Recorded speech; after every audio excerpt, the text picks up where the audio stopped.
Good morning, students. Today I am going to continue my lecture for plus 2 arts political science. Now I am going to start with my new lesson. The name of the chapter is New Center of Powers. Actually, students, this chapter was in old books mentioned as alternative center of powers. Now this chapter is deleted and new topics are introduced in this lesson, and the name of the chapter is New Center of Powers, that is known as BRICS. BRICS. B Britain, R Russia, I India, C China, and S South Asian countries. Plus they mentioned in the syllabus to discuss Israel also as a new center of power. Now let us start with our new lesson, New Centers of Powers. First of all, you know that after the end of bipolar structure of world politics in early 1990s, that means US and USSR, bipolar structures vanished. It became clear that जो alternative centres of political and economic power वो American dominance को accept नहीं कर पा रहे थे, इसलिए Europe, the European union, और in Asia the Asian of south east Asian nation, Asian जिनको बोलते हैं, ये दो फोर्सेस जो हैं वो इमर्ज होकर सामने आई.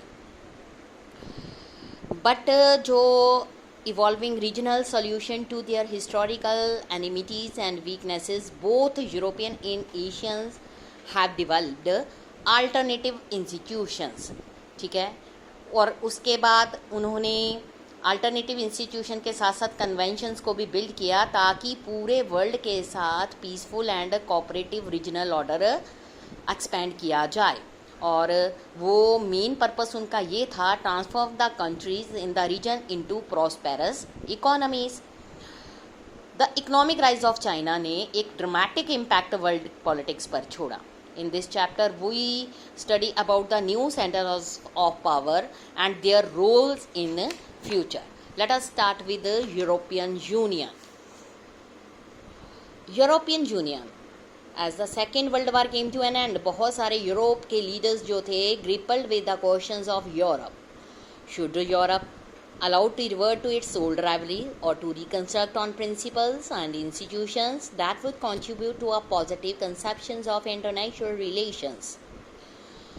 सेकेंड वर्ल्ड वॉर ने बहुत सारी अजम्पशंस को शटर कर दिया और वो वाली स्ट्रक्चर्स जिन पर यूरोपियन स्टेट्स ने अपने रिलेशंस बनाए थे उसके बेस को भी शटर कर दिया.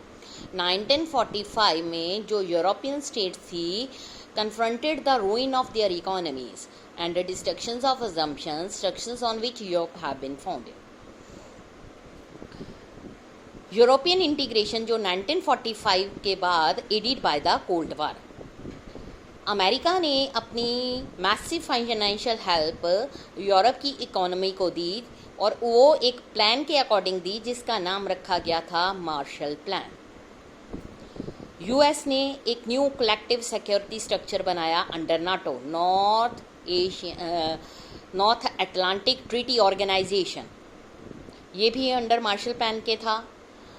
जो ऑर्गेनाइजेशन थी यूरोपियन इकोनॉमिक कॉरपोरेशन, उसमें क्या किया गया कि OEEC इस्टेब्लिश किया गया 1948 में, ताकि जितनी भी वेस्ट की यूरोपियन स्टेट्स हैं उनको प्रॉपर चैनल के अकॉर्डिंग एड प्रोवाइड की जाए. ये एक ऐसा फोरम बन गया जहां पर वेस्टर्न यूरोपियन स्टेट्स ने ट्रेड के रिगार्डिंग और इकोनॉमिक इश्यूज के रिगार्डिंग एक दूसरे के साथ कोऑपरेट करना शुरू कर दिया.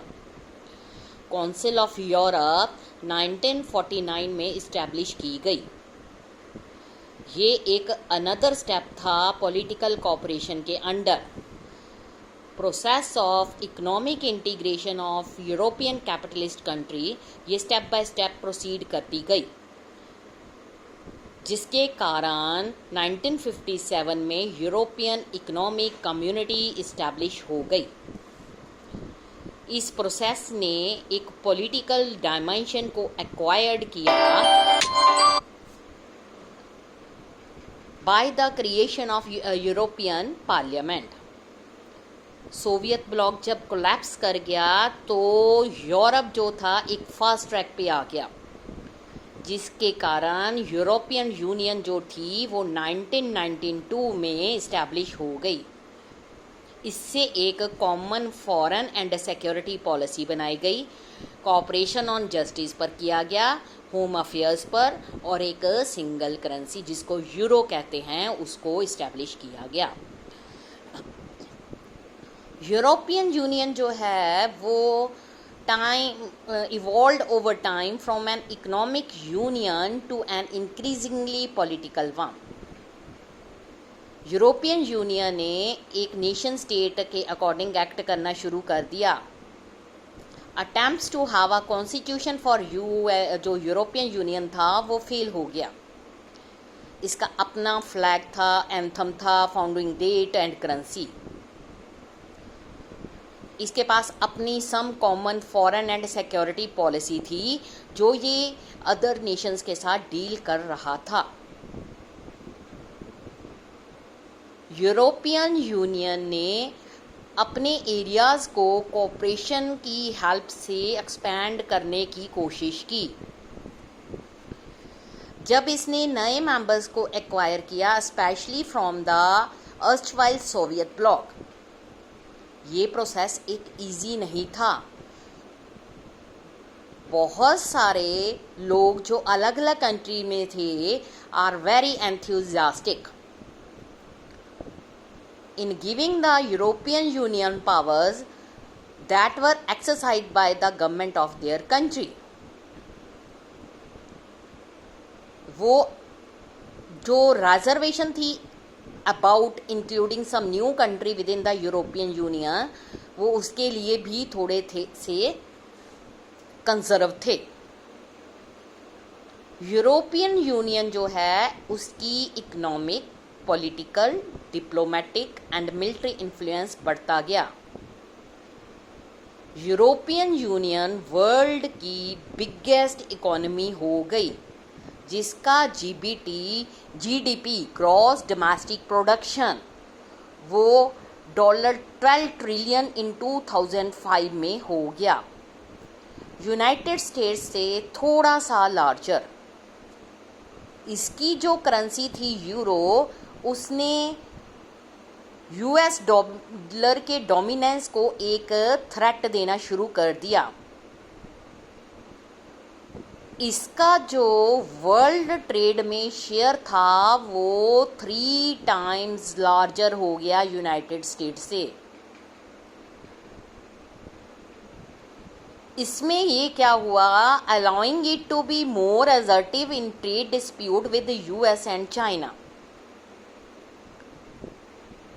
जो इसका इकोनॉमिक पावर थी उसने इसके क्लोजेस्ट नेबर्स के ऊपर एक इन्फ्लुएंस डालना शुरू कर दिया। साथ ही साथ एशिया एंड अफ्रीका के ऊपर भी इसने इन्फ्लुएंस डालना शुरू कर दिया।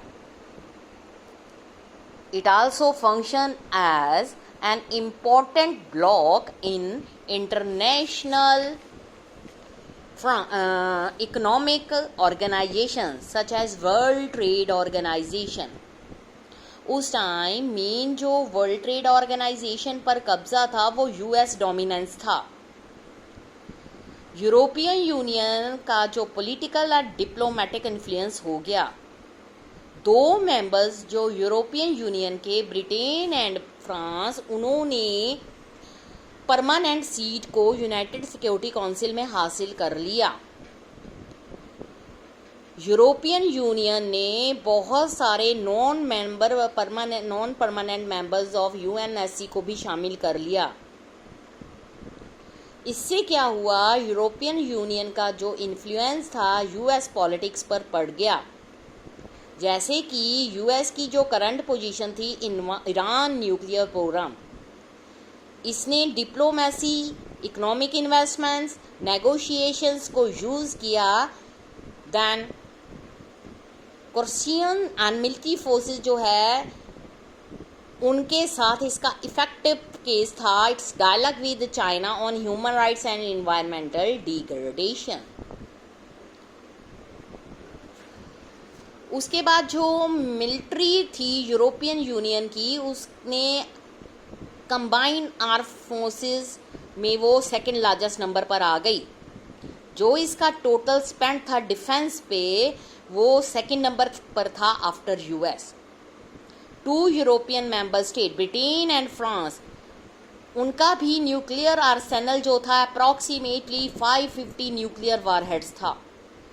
इस तरह से ये वर्ल्ड की second most important source of space and communication technology बन गई। ये थी बेटा, मैंने आपको अपने इस चैप्टर में स्टार्टिंग करवाया न्यू सेंटर ऑफ पावर। सबसे पहले हम स्टार्ट करते हैं यूरोपियन यूनियन। यूरोपियन यूनियन के बाद नेक्स्ट मैं आपको धीरे धीरे नेक्स्ट स्टडी करवाऊंगी Britain, India, China, Russia, South Asian countries, then Israel.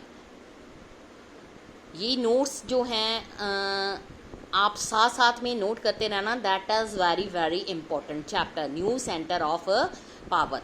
Alternative centre of power की जगह अब न्यू सेंटर ऑफ पावर बन गया। नेक्स्ट हम कल के लेक्चर में अपना स्टार्ट करेंगे। Thank you students.